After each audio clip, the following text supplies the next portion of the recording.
people, there's only 20 of them, and they all turn around and know you're the one who's the new one in the room, and they all come heading towards you if they're wanting to shake your hand. It's a little overwhelming, maybe. We must do mission in the homes and using homes, no question. But I don't know if it's all that fruitful, honestly. Then there's the second place. First place is your home. Second place is your workspace. And again, I think these are very fruitful. We spend a lot of our time there. Most people spend at least 8 hours a day in workspace for 5 days a week, sometimes more, depending on what you're doing. So I think we do need to go where people are at and be the people of God there. But it's a very formal place. You want to mess with your boss by sharing the gospel, you might lose your job. Or alternatively, if you're a boss and you're sharing, you have an inordinate power with that person, and it could be manipulative. It's tricky at best, but you've got to do it, so do it. The third place, in Oldberg's terminology, is the social place, where we hang out when we've got spare time, right? It's where people are at when they're off work and they've got a bit of spare time from home. They're recreational spaces. And I want to suggest that that is an extremely fruitful place for us to do mission. Go to where the people are at and, just take a look at where people gather. And if they don't have places to gather, why doesn't the church do that? I loved what the guys from Lifetree are doing. I think it's exactly the kind of mission we need to do. Is what you heard about a little earlier on. Is about actually creating social places which are outside of the box kind of church, using another image over there, but they're in people's ordinary social space. The church has come into their world. The gospel has come into their imagination, so to speak, where it might not have before. Because they're not going to come to your church no matter how sexy you make it. For the large majority of Americans, an increasing majority of Americans, may I say it that way, are not going to come to our churches. We're becoming an increasingly unchurched, de-churched society. So third places I want to suggest are very, very fruitful places of ministry. The other one is prevenience. So that's the third P, prevenience. Now, this is a very funny old English term. We know the word convene. It's kind of partner term. When you convene a conference is kind of what happened when you started this one off. I don't know who kicked it off. I wasn't here. But the guys who kind of organized it would have started and said, welcome everyone, convening the meeting. Prevening is to go beforehand. It's what you do before you convene the meeting. In other words, it's preparation. Now, a conference like this takes a good year to get up there. So we're already hearing about the preparation of you signing up, getting you signed up for next year and all that stuff. But all the preparations already begun to get speakers, all that stuff, right? A lot of preparation goes beforehand. And then you have the meeting, and it's 3 days and it's over. Prevenient grace is the doctrine that John Wesley builds literally his entire ministry of evangelism on it. And the way he said it goes something like this. I think it's just exactly what we need to hear. That God is involved in every person's life, calling them to himself in and through Jesus. God is involved in the world, calling everyone to himself in and through Christ. In other words, God is making a pass at us in all the time, saying, hey, look at my son, isn't he fantastic? Look at Jesus. He's trying to kind of catch our attention and point us to Jesus, right?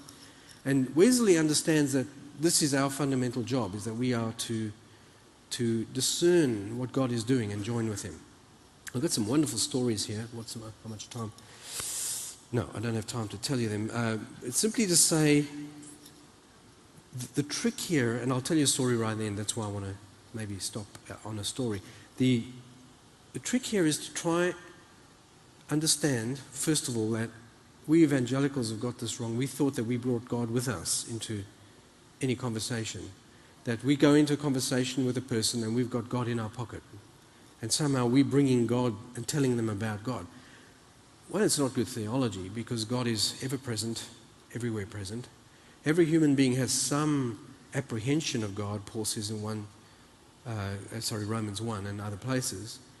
In other words, they often misinterpret that, but nonetheless, they have experiences. Everyone has had a God experience. I mean, some of us, before we came to Christ, have watched the sunset, and in that moment, sometimes you watch a sunset, and it's just one of those times when eternity stands still. And God, something reveals itself to you. The sacredness of creation is revealed. This is a religious moment. Our hairs might stand on end. We're just captivated. And it might only have been 3 seconds, but it felt like 4 minutes. That kind of experience, everyone's got them.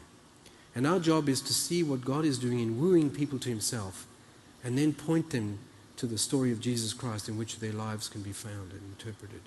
Our job is to redirect that experience and point it towards Christ. That's our fundamental job. Now, this is good Wesley doctrine, but actually he picks it up from prevenient grace, has been around a long time, but he gives it a very distinct missional or evangelistic twist. I love that image in, was The Color Purple, I think, the movie, where the little actress is walking with her mother past this wonderful field of violets. I mean, a completely purple field of beautiful flowers. And she tugs on her mother's arm and says, "Mom, Mom," says, "I think God's making a pass at me through those flowers." And I think that's exactly right. Our job as missionaries is to see what God is already doing, folks, and join with him. That's a good, I would suggest, a practice of incarnational mission is prevenience. Understand God's gone before you. He's far more interested in the salvation of people than you will ever be.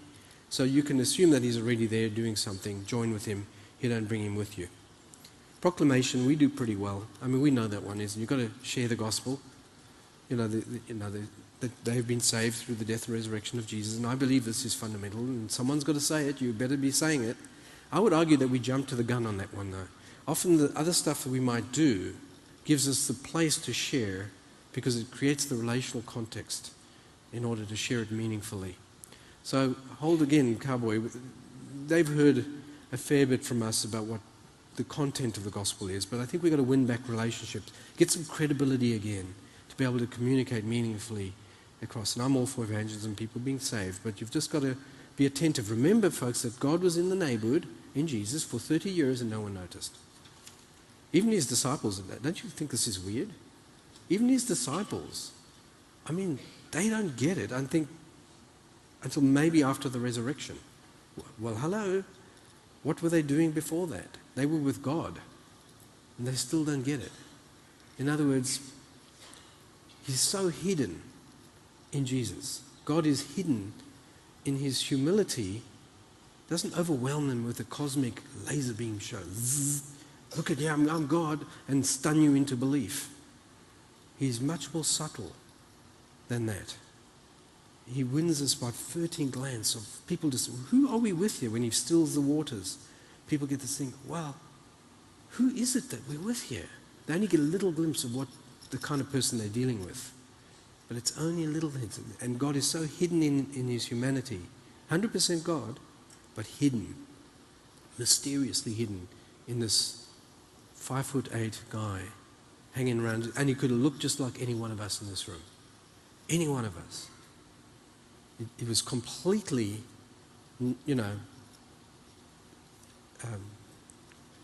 what's it, anonymous is not the word, but perhaps kind of incognito.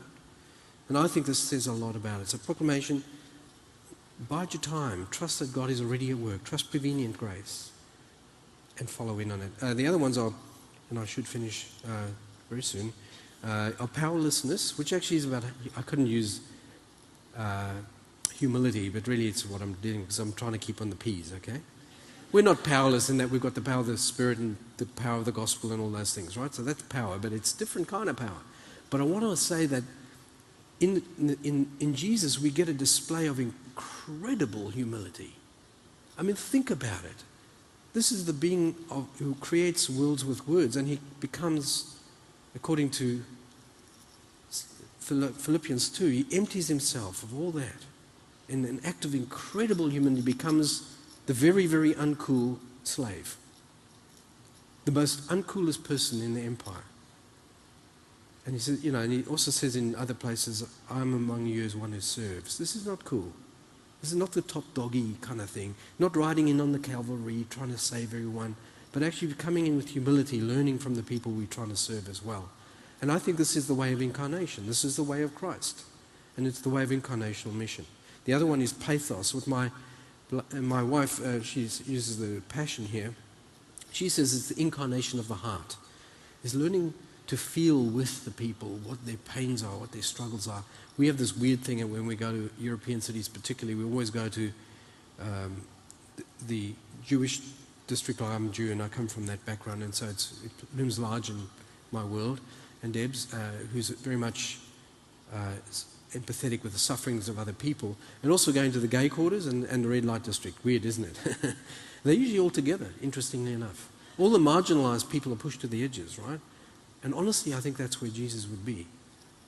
Giveaway comment, because that's where Jesus spent a lot of his life, and it's a clue to what Jesus is like, okay? But the other thing about it is that the incarnation of feeling with people, suffering with them. Paul says suffering, completing in his body the sufferings of Christ, the pathos of Jesus. I think these things, we must feel the pain of people. Then we know we can relate to them. It's part of the whole idea of identification. Let me finish with an easy story to kind of maybe tie it all together for you. It's a guy I met, I guess this would be now 10 years ago. His name is Shane Tunstall. He lives in our Florida-esque town in Queensland called, well, actually he's not in Brisbane, but let's say it's Brisbane. It's just outside of Brisbane, but there's Sunshine Coast. Shane is a guy who worked for a youth ministry called Scripture Union, and they would do a lot of camps with kids. And it was evangelism and a bit of, not dissimilar in some ways to what this ministry does in providing resources and all that stuff. Anyway, I was there at a conference teaching not dissimilar stuff, missional church, and he came up to me afterwards and he said this, I remember him quite clearly, he's a very working class guy, right? And he pretty much said